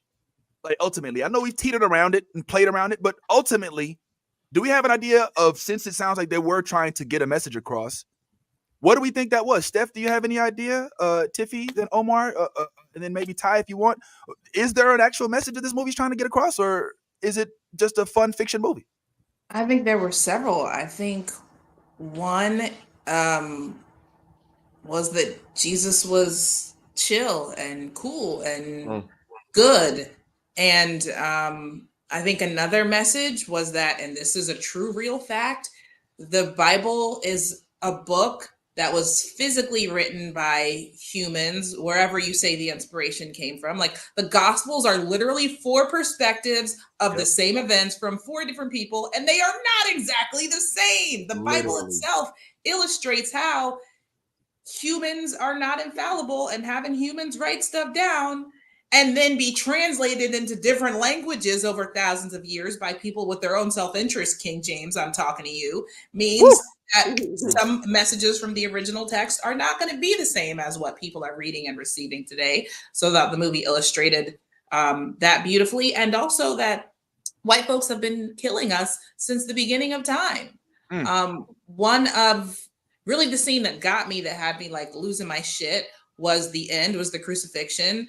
You know, I've known the story of the crucifixion my whole entire life, but if you're in church, the first thing you learn is Jesus died for our sins, but he came back because he was magical and supernatural, and he still is alive and lives in you. So like the crucifixion for me never really hit home, because I was like, yeah, they did it, but we all know he's gonna be fine. He'll be back in 3 days. So watching Clarence, who I had grown attached to, really be in pain and suffering and carrying this cross, and knowing like, oh, he's going, when he dies, he's going to die for real. I had a very different emotional reaction to a crucifixion scene than I've ever had. And I've seen a bunch of them. And then there was a scene when Clarence's mom is sobbing and says, I think it's, they always take our sons. That shit, I was like, oh yeah, that's got levels. That's got levels. Very Trayvon. That applies to a lot that I can relate to as a Black American person. And when I looked at the crucifixion of Christ from that lens of, you know, a man of color being persecuted by white folks in power, it made the whole thing feel very different. So yeah, I thought it had a lot of messages, and messages that are very respectful to the Christian faith. And real. Agree. What about you, Tiffy? Any messages that you walk away from? I feel like I've shared everything I have. I don't have anything. I've gone off about the film. That's all I have in me. I've given all I have. You put it all on the field. What about you, Omar? Just a typical story, man, finding belief and whatnot, but also social commentary of what's happening then, what's happening now. What's happening now is still happening then, and what was happening then is still happening now. Love it. Very Ty? Message? Yeah, I mean, he took the words right out of my mouth. That's literally what I saw as well. Those scenes when the Roman soldiers were stopping them, and like the stopping, or you fit the description, or you know what I mean, like the you know the scene where Barabbas is like, I'm not showing you shit. Well, you might be him. Like you know, like let me see your ID. Like that's like I watch a lot of these. I watch a lot of these videos that are done by content creators at this point now, where you know they go around into law enforcement, like on you know, grounds where law enforcement work and stuff like that, and just kind of you know, show the laws that police are constantly breaking, because a lot of them don't even know the laws. So so when you see an individual just walk up and say, hey, let me get your ID, which you know that's illegal. You can't just walk up and ask me for my ID. I got to be doing something. But the way that the Roman guards were reacting is so typical of what you see in everyday life now, especially as a Black man. You've experienced it. We've experienced it together. You know what I'm saying? So like literally, literally we've been in that situation. So it when I saw that, I was just like, man, you know, James Samuel is not only writing a hell of a script, but he's basing it in truth. And that right there, for me, is just speaks volumes. I think that's great. I think my takeaway from this is that Black creators don't have to stay in a box. You're not limited to certain content. We don't have to only do movies about certain things in certain eras, even if they are originally depicted by other races. So please, I hope this is a catalyst that opens up this whole, because I mean, we're also talking about Hannibal of Carthage. You know what I'm saying? That's also an era that, you know, is kind of like around that time. So I really hope that this is not a one-off and we start to see more of these projects. What's up, Omar? I like to put a little caveat on that. Like, yeah, Black creators, you can do whatever you want, except Pusha T. You keep talking about Coke, sir. All right? Don't you stop. All right? Hey, you have a gift. All right? You got a gift for import and export. Everybody else, they can grow. They can do a 444, not you. You keep the Coke flow coking, all right? The cocaine keeps cocaining with you. Don't you stop. That's a caveat. Top down. Real spinning. Not loving these old women. Okay, pull up with the clips. But while we're on the subject of really dope movies and dope projects that we love, especially ones starring Black characters that we love, I'd be remiss if I didn't mention the fact that there is talks, at least I think it's been confirmed now, that the Book of Eli is returning. One of the Black god of acting, Denzel Washington, who killed this role when it originally came out, but this is not a remake. This is not a movie. This, my friends, is a prequel of which stars the likes of John Boyega. Love this man. Reprising the role of Mr. Eli in an Amazon series that is supposed to be coming on Amazon Prime. I don't think they've even shot it yet, but it's basically going to be before the Book of Eli actually hits actually his plot line from the theaters, where he's a little older, for those who all have seen it. Have we all seen Book of Eli? Are we all fans? Show of hands for those who have seen Book of Eli. 3 of us. It goes. Okay. Steffi, Tiffy, any interest? Have you heard about the Book of Eli? Or just not your thing? I don't know. If it was on and it caught my attention, I would watch it, but just no particular interest in seeing it. Okay. But there's just yeah, I didn't hear it. It was like, no, not that. It was just, I don't know. Not California. Not your jam. Omar, you've seen it, right? I mean, what would you recommend it to Tiffy? Oh yeah. It's basically, think of it like it's The Last of Us without the zombie without the zombie aspect. And so you're doing the series, you can really see like we got to see. We never know how the outbreak happens really in Last of Us, and so we get to see that with the HBO show. So it's dope that maybe we'll get to see like the before and like what caused this this whole thing to happen. I didn't realize it was going to be a series. I thought it was just going to be a show. I'm usually kind of whatever on prequels because I hate a prequel because I know he doesn't die. So what's the point? But I guess maybe the point is like maybe the friends along the way and if they die or not too. So like you get closer to supporting character and shit like that and showing how he becomes who he is. So like that's always a fun thing too. How a monster becomes that. Well, there's also a major. Monster. Oh, sorry, I didn't mean to speak over you, Omar. My bad. No. Sorry. But there's also a major. I mean, in his character there's some some twists and whatnot, and it might be interesting, kind of in a Nick Fury type of way. How'd your eye get like that? You know what I'm saying? To kind of expose the plot line as far as that goes. Ty, big Book of Eli fan like me, bro. Oh yeah. It's Blind Samurai meets John Wick. It's literally that. You know what I mean? You have an individual and it's so funny that we kind of transition to this and segue to this because there's a significant religious undertone that kind of goes along with the Book of Eli. That you kind of as you watch the movie it kind of unfolds. But it'd be interesting to see what does he have sight? Like did he have, like that's no. I mean, I'm just saying, like in the prequel, like does he have sight? Like was he always without sight, or did like what's the problem? What happened?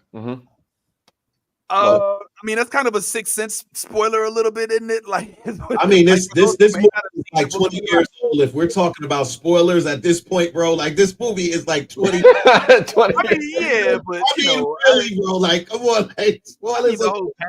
My favorite thing when it comes to like the spoilers, my friends like, oh, you kept like we're talking about some movie, and it was literally like it was like 15, 20 years ago. Like, Omar, man, spoilers. I'm like. I'm sorry. I don't know if you read the Bible either, but he comes back in the end too. Just in case you didn't know, like it's been 20 years. There's gotta be at least on that. All right, fair enough. Well, yeah, I mean, I'm interested in that too, and I think that the biblical aspect of it, I would add to Omar's description of it of kind of being like a dystopian Last of Us. I would couple that maybe with a little bit of Mad Max. I'm not a big Mad Max fan. But there's a lot of outside action. And if you like Equalizer, if you like seeing Denzel Washington do Wesley Snipes acrobatic and martial arts type shit, do his best version of it, then this is your movie. And I mean, I think Denzel this is when he started getting into that action kind of movie. Because before that, he was a Man of Fire, Mo Better Blues type of guy.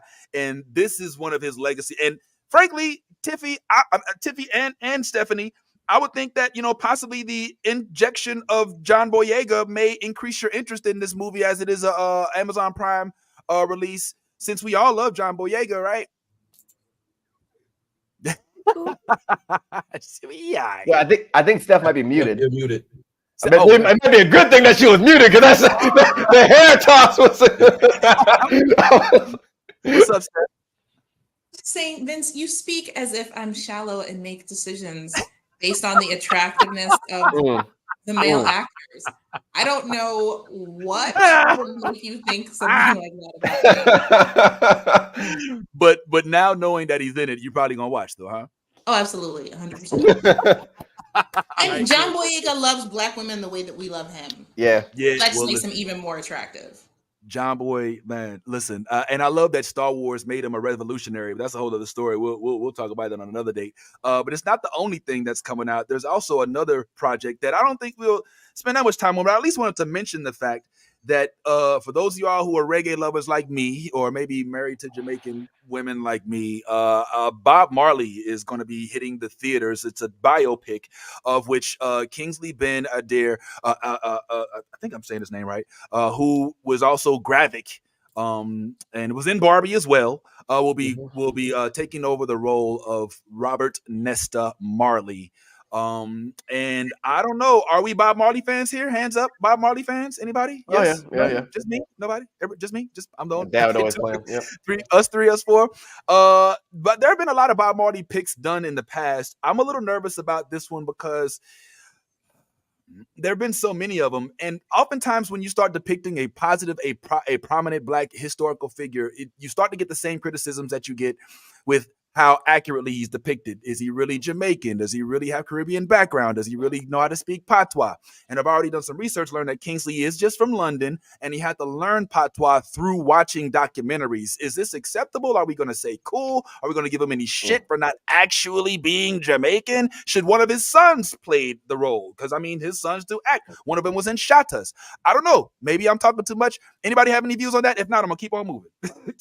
I'll just say this. I've seen the trailer, and if you watch the trailer of this, you're not going to be disappointed. Just because they give you enough to where you can hear his accent, you can hear the way that he does the inflections in his voice. So yeah, and plus this dude is starting to grow on me. I thought how I was a fan of him as Gravik. I thought he done a masterful job as Gravik, and he was probably one of probably the only shining star of that whole Secret Invasion series. But watch this trailer, because again, if you see the trailer, that in itself will be enough for you to be like, yeah, I got to see this. I got to see this. Okay. All right. Well, I mean, I'm nervous because there's I don't know if y'all are aware of this, but there's been this ongoing historical fact check as to how Bob Marley actually died, and I'm interested to see how they depict it in this one. You know, some say he was killed, and then there are some books that say he died of cancer of the toe. It depending on what your source is, you'll get that version. And I'm curious as to what this mainstream version is. The writer is a guy from Brooklyn. He's not even, the director is a Brooklyn guy. And a lot of people in New York have a lot of proximity to a lot of Caribbean, culture. So I'm assuming that'll be held up to speed. But I will say, I don't know if I'm necessarily, I don't know. I guess nervous is the word with how he portrays Mr. Marley, but we'll see. Another project that I just heard may not be hitting the stream, depending on what happens with the studio, is everybody's favorite Marvel character and everybody's favorite Marvel show that was on Disney Plus, and of course I'm talking about She-Hulk. Nobody didn't like She-Hulk. Everybody loved it. They loved the graphics, especially the CGI. Chef's kiss pristine. But unfortunately, there's been some talk that it might not actually come back for season 2. And I'm curious as y'all think about it. Hey, what's up? Sound Space back. Let me go ahead and read you what happened with Tatiana. So Tatiana was a question about She-Hulk. And let me read this to y'all for those that are listening. When questioned about the status of She-Hulk season 2 by Extra, She-Hulk star Maslany stressed that she has no knowledge of plans for a continuation of the series. Instead, she took a note from the dialogue between Walters and the machine behind the curtain, Kevin, who appeared in episode 9. Whose show is this? She states. Kevin in the scene seems to be very dismissive of the idea. So if we're basing this off of the real Kevin, it doesn't seem likely. Even so, since there's not yet been any official answer, the opportunity is still there for the series to continue. So as of this point, it is not confirmed that there will definitely be no She-Hulk. But based on what Tatiana is saying, Omar, it sounds like she may be giving us a hint that there is no She-Hulk 2 coming back. Am I reading that right? Probably not. She'll probably appear in something else though, because I don't know where do you go for that. Because like it's weird. Because that you're true to the comic book. Like it is goofy. She breaks the fourth wall down. But I think it's like it's how you did that and how the writing was done as well. And it wasn't really that strong. But doesn't mean she can't appear in other things as well. So this feels like one of those things. We don't know if Moon Knight's going to be back either. So it feels like one of those things where like, okay, we did the thing, and now we'll see her appear maybe in series or someone else's series or in a movie or something like that. So I don't think the character's done, but the show might be done, but I don't think the character is done. Okay, Ty, you think it's over, and is that a good idea? Do we need a She-Hulk too? We absolutely don't. And I hope. I mean, but you know how we kind of tore this whole She-Hulk I mean, if you're not gonna get better visual effects, if you're not gonna get better CGI, if you're not gonna get a quality writer to write a quality script, just move on from it. Like there was nothing about She-Hulk, the series, that was like, oh, we can't wait for season 2. And that's, I mean, that's if your whole point of doing a series is to make money and make a profit, then yeah, if you want to use the character, I'm with Omar. Just throw her into whatever other series you want to throw her into as just a character within the MCU. But as far as continuing a storyline based upon it, because I think the whole series ended with looking like it was going to go into more of the Hulk. Because I think it ended with Scar pulling up and stuff like that, right? If I remember correctly. Yes. It seemed like it was going to transition into something, with the Hulk. So she can show up in whatever Hulk series they might choose. So She-Hulk lives, but her series dies. I don't know. I got a feeling that we might hear more about this as we get more developments, but it doesn't sound like the world is that. Steph, did you? I remember we force watched. You force watched She-Hulk. Did you have any opinion? Any opinion? I appreciate a series led by a woman of color and the beautiful gowns, gorgeous gowns. All right. Tiffy, did you we were just talking about how She-Hulk may not be coming back. Do you think? Okay, that answers my first question. Was, do you think that it will not be coming back? And the second one was, does it even? I guess that. Do you think that I'm reading this wrong? Because it doesn't. We haven't gotten a definitive no. There will not be a season 2. But what we're getting doesn't sound like it's happening. Am I reading this wrong, or what are you reading? It sounds like it doesn't sound like it's happening, and I think that's great. That was one of the worst shows, and I watched every episode. I hated She-Hulk so much. She-Hulk, to me, I was angry every episode, and then because they also had the audacity to be like, we're gonna do this cheeky thing, and I'm like, you're not cute enough. You're so cute, but you're not cute enough to make this waste of my time. Okay. You're being like, and we're gonna do this in the episode because we're this. You were too self-aware and poked too much fun at yourself. Like, okay, you knew that you were lacking in terms of the show. That shit was all over the place. I'll never get over the fashion. That was an insult. Not you leading up to her getting a whole wardrobe from Lou Jacobson. And then she shows up at her friend from high school's wedding in that blue polka dot. I would have found a way. I don't know how, because I understand that she's a She-Hulk. You're in my wedding and you show up green, bitch. I mean, Jennifer was so stupid. I hated her. I hated her so much. Don't ask me about She-Hulk again. It's making her cortisol levels rise. I see. Well, Omar, is that not is from comic book to screen? Is there any comic accuracy with the personality of Jennifer versus She-Hulk? No, because she loved being She-Hulk. It was like, oh, I get to finally I take up space in the room and whatnot. So outside of it, it felt like the real pick me thing. If I'm not mistaken, I don't even think that's I think that was actually that word a lot. Yeah, I think that was that's I think I'm like I believe that was Tiffany's that was Tiffany's expertise on that one too. But yeah, so it was like, but she like when she gets, oh, you can't transform back. Yeah, I love this, and that's why she would always stay in that form and everything like that. But she's a great character. She's representing the X-Men right now. Like it'd be nice if we saw her more like she can be funny and goofy and everything like that. But like if we did like the real Lost shit like in Daredevil and whatnot, like that would have been dope too. But like yeah, it's could have been great, but but we saw it wasn't. Vince, I just sent you 10 pictures of She-Hulk and what we could have had. Share them with the people.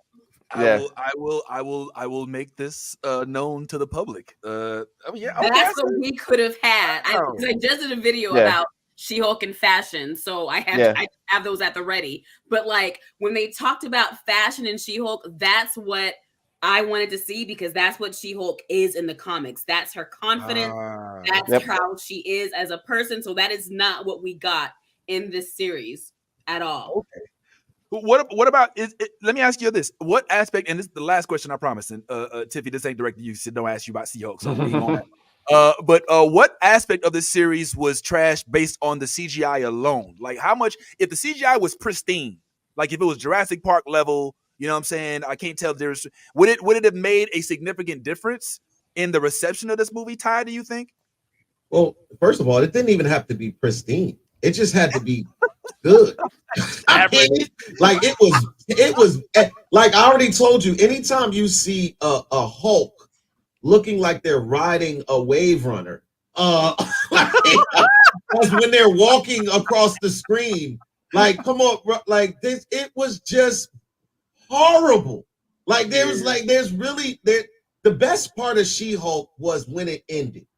Oh my God. That was the best part of She-Hulk, was when it ended. The series, not the character, but the series itself. It like I'm with Tippy. It was, and it's like you now are contending with Secret Invasion. It's hard to be like, yo, this shit was worse than Secret Invasion. But it was. No, Secret Invasion was terrible. No, Secret Invasion was terrible. Wow. But this, yeah, they're definitely 1 and 2 for the worst Marvel series update.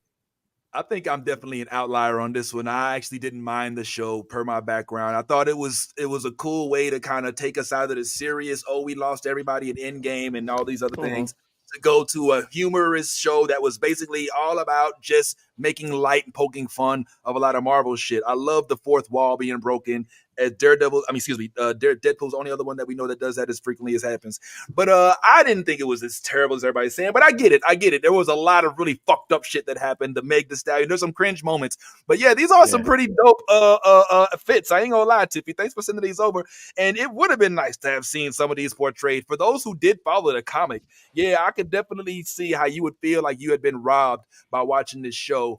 But man, I hope, my hope is that the show will continue but be much better. I'm not gonna lie. I know y'all hated the first season, but I think a sophomore season 2, way better CGI, better writing, better villainry. Maybe we give it a second. No, according to the fake, nobody agrees with me. Like, you should see my time is valuable. All right. Well, let's move on to something that might be a little bit more worth your time, and that is an animated series of which I've fallen in love with, my daughter and I, which is set to be released season 2 as of next week. That's Moon Girl. I don't know if we have any Moon Girl fans on this panel. Raise your hand if you're a Moon Girl person. You've watched it, seen it, heard of it. Okay, we move. Okay. Yo, Moon Girl, we love it. New Lunella Lafayette, all right, killing it out there in, I think, the Lower East Side. It is, right? And man, her superpower is her brain. Come on, Brad, this young lady, Brad, killing it. And here's something else. And Tiffy, Stephanie, tell me if y'all feel the same way.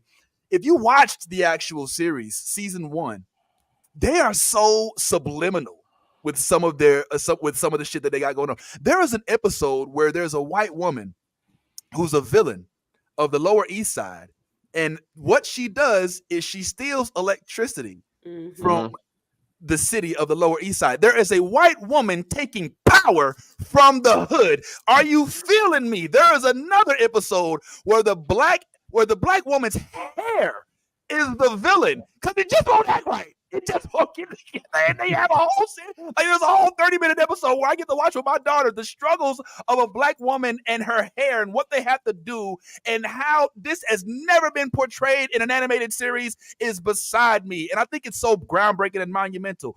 Ladies, what say y'all? Am I in the right field of mindset here when it comes to how dope Moon Girl is? Tiffy, Stephanie? Yeah, I love Moon Girl. I love how cute it is. I love the music for it. And every time she gets to fight, like the soundtrack is crazy. And it actually reminds me a lot of Jessica's Big Little World, which was the follow-up to Craig of the Creek.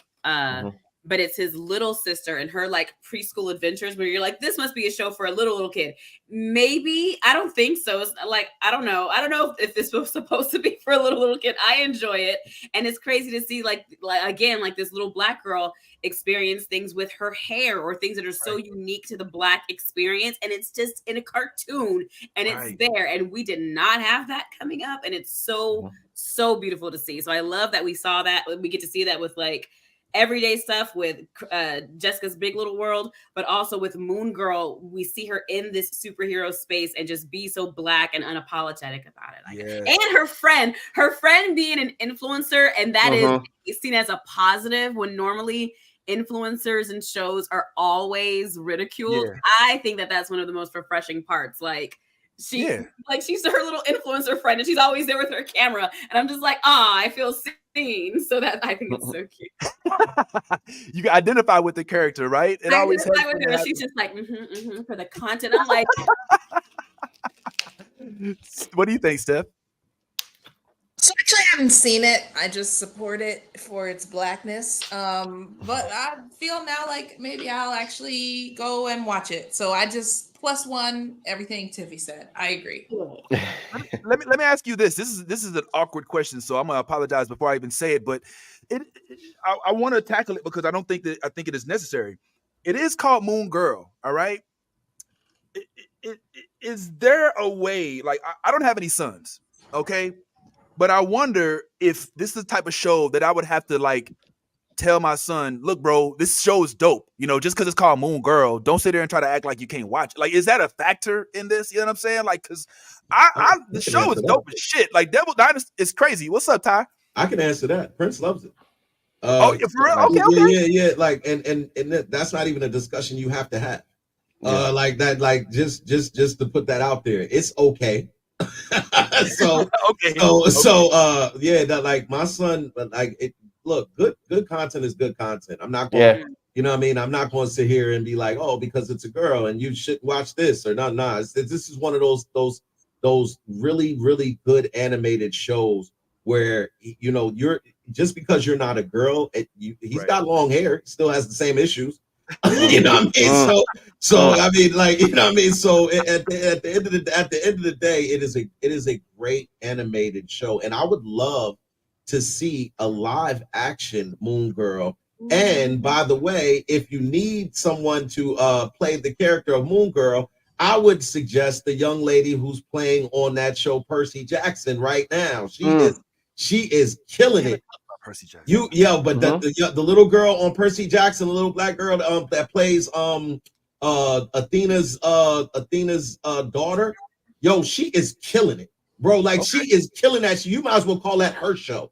Cause I'm dead. If you have not watched this little girl, she don't play the radio. She's smart, she's tough, she's brave, she's the type that won't leave you behind. She's like like everything you could imagine. This little girl is encapsulating that character.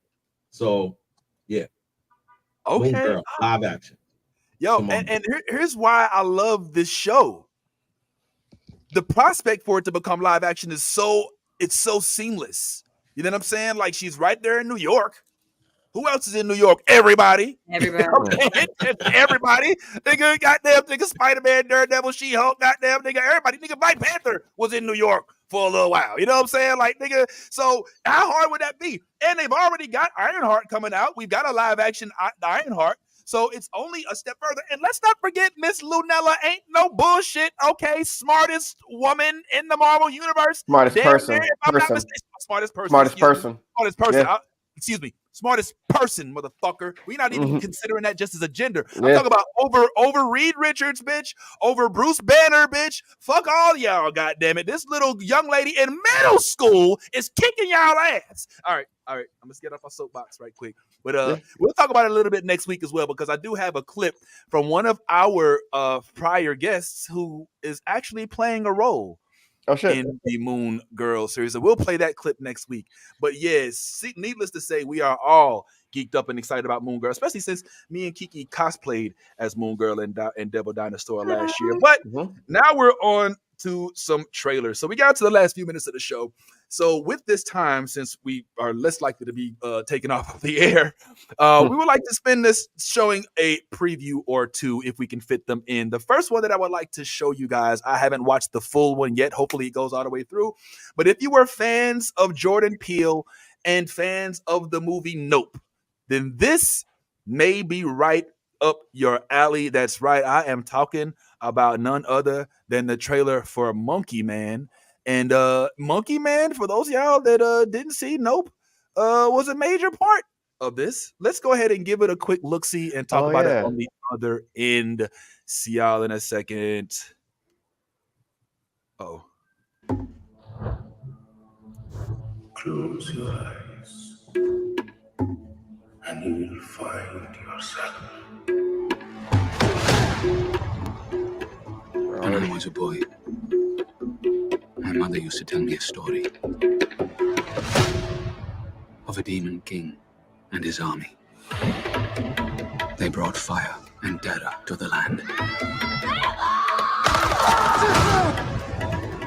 until they faced the protector of the people, the white monkey.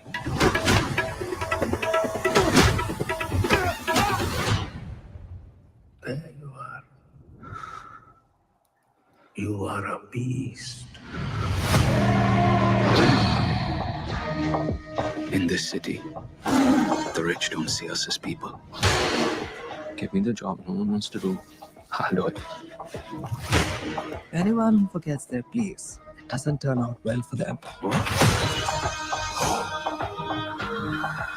This is not the place to work if you can't handle that sort of stuff.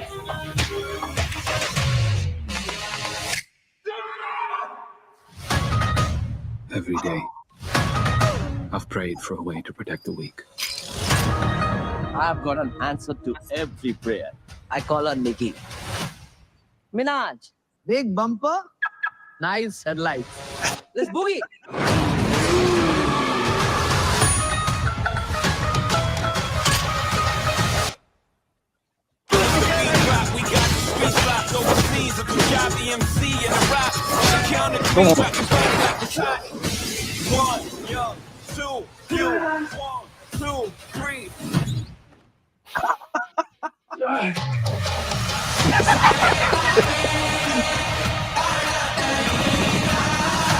You need to fight for your mother, for all of us. Anger will not quiet your soul, my son. Don't call me son.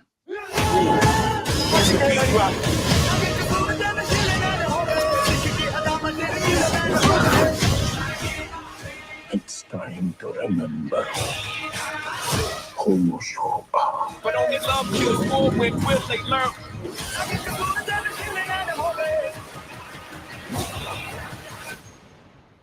Just one small number can burn down everything.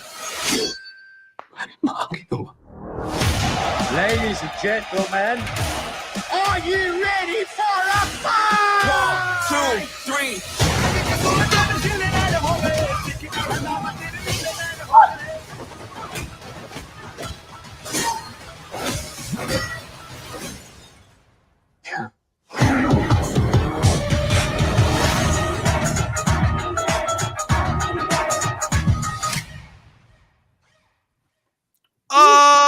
What the fuck? Yo! Yeah. What the fuck? Yo! I wasn't ready. Okay. First I had Dev Patel, and I was like, you didn't even say anything else. But wait. Is Dev Patel throwing hands? I'm like, I'm here. It's all, like yeah. The only thing that got me, I was like, damn, what the fish do? Because while fish. Yo, so Omar, let us into your brain, bro. What's your thoughts on the trailer? Oh, I saw this shit and I was like, okay, it was just the only because I'm like, even it's like, they're going like a John Wick type thing. Like, nah, fuck all that. Anytime if it's about revenge, I don't give a fuck. I'm in. Oh, it's revenge for your mama. Let's go. Like, hey, even fucking better. And I love seeing like different. What I like seeing is different portrayals and different body types doing different things. So like to see like this really lanky guy doing martial arts and shit like that, amazing. And then it takes place in it looks like it takes place in India as well. And I know in sometimes that's really hard to keep people's attention with not taking place like in America and shit like that. But like they made that shit look beautiful.